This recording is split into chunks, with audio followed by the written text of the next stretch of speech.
수강생 여러분 안녕하세요. 지난 시간에는 인구 변동이 한국 사회 및 경제에 미칠 영향에 대해서 살펴보았습니다. 이번 시간과 다음 시간에는 인구 변동의 영향을 완화하기 위한 방안에 대해 살펴보려 합니다. 우선 이번 시간에는 저출산 문제 완화 방안에 대해 보겠습니다.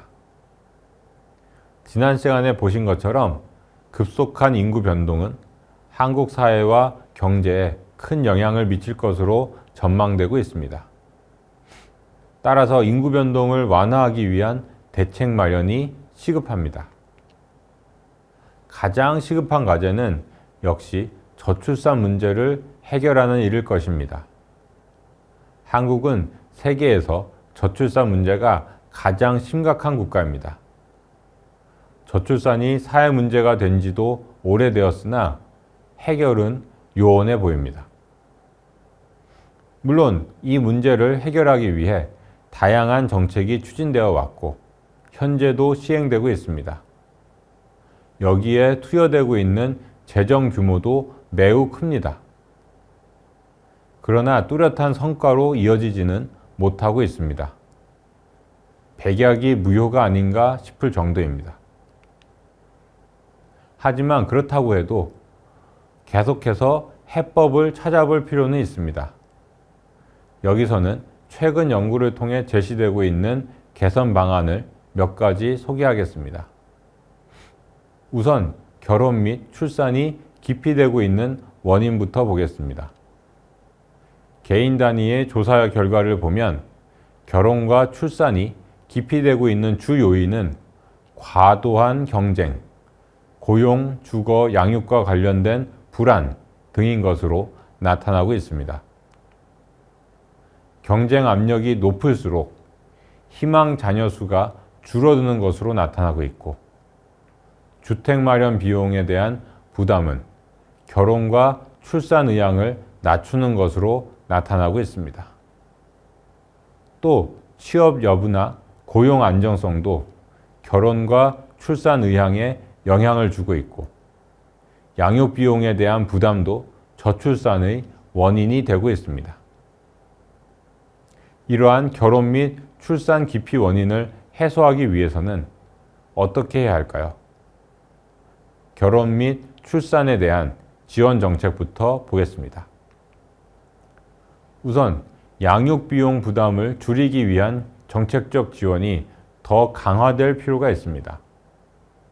OECD 국가들과 비교해보면 한국 정부의 가족 관련 지출 규모는 매우 낮다고 합니다. 특히 그 중에서도 육아휴직과 관련된 재정 지출 규모는 2019년 기준 0.07%로 OECD 평균의 5분의 1에도 미치지 못한다고 합니다.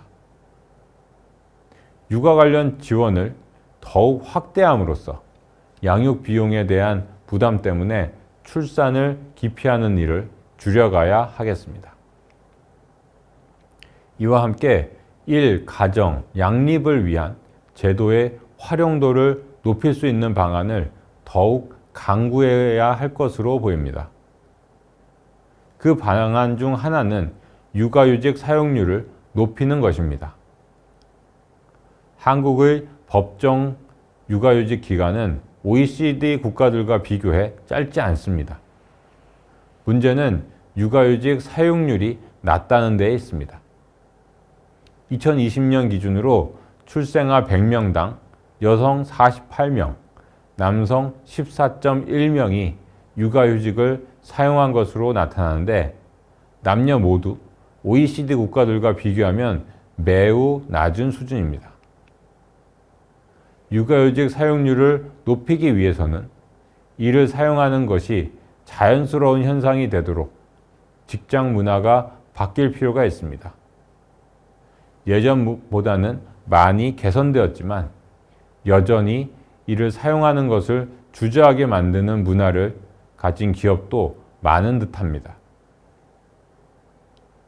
이와 함께 육아휴직 급여의 소득 대체율도 계속해서 높여가야 합니다.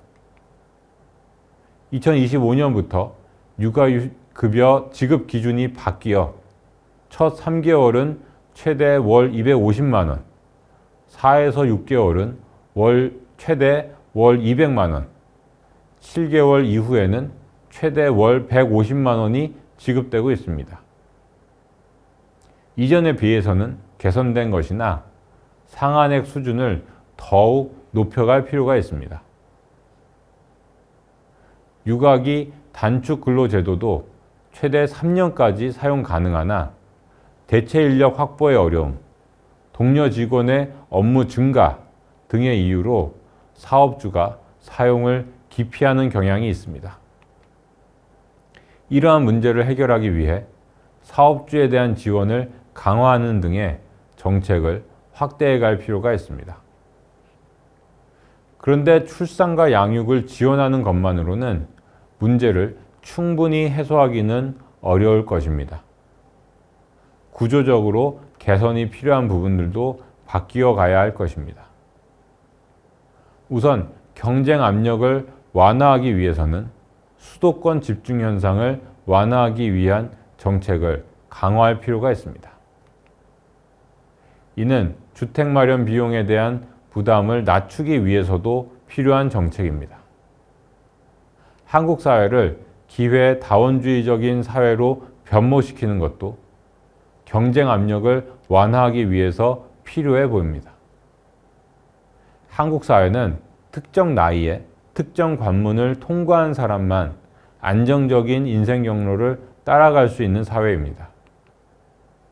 좋은 학교를 나와 좋은 직장에 취직하지 못하면 뒤늦게 안정적인 인생 경로에 들어서기가 힘든 구조입니다.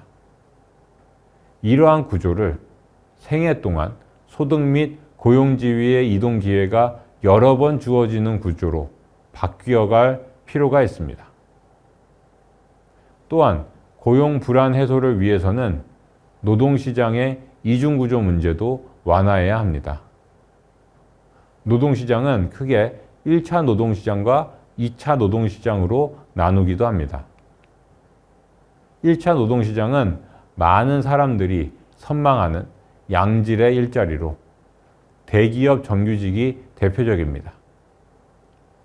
2차 노동시장은 고용 안정성이 낮고 임금도 상대적으로 낮은 일자리로 대기업 비정규직이나 중소기업 정규직 등이 이에 해당합니다. 그런데 한국은 이 두 노동시장의 격차가 큽니다. 그러다 보니 소수의 대기업 정규직을 제외하고는 고용 불안을 느끼고 경제적으로도 안정감을 느끼지 못하게 됩니다. 따라서 1차 노동시장과 2차 노동시장의 격차를 완화하고 2차 노동시장에서 1차 노동시장으로 진입할 기회가 많은 구조를 만들어갈 필요가 있습니다. 저출산 문제를 해결하기 위해서는 앞서 본 것처럼 결혼 및 출산에 대한 지원 정책을 개선해 갈 필요가 있습니다. 그리고 여전히 미흡한 부분이 있지만 이러한 측면에서는 최근 들어 많은 진전이 이루어졌다고 이야기할 수 있습니다. 하지만 구조적인 문제의 개선은 좀처럼 이루어지지 않고 있는 것으로 보입니다. 수도권 집중은 계속 심화되고 있고 노동시장의 이중구조 문제도 크게 나아지지 않고 있습니다. 또한 신혼부부의 주택 마련 부담도 완화되지 않고 있고 기회 다원주의적인 사회로 나아가고 있다는 느낌도 들지 않습니다. 이러한 문제는 단기간 내에 해결하기 어려운 만큼 장기적인 관점에서 지속적으로 변화를 모색해 가야 하겠습니다.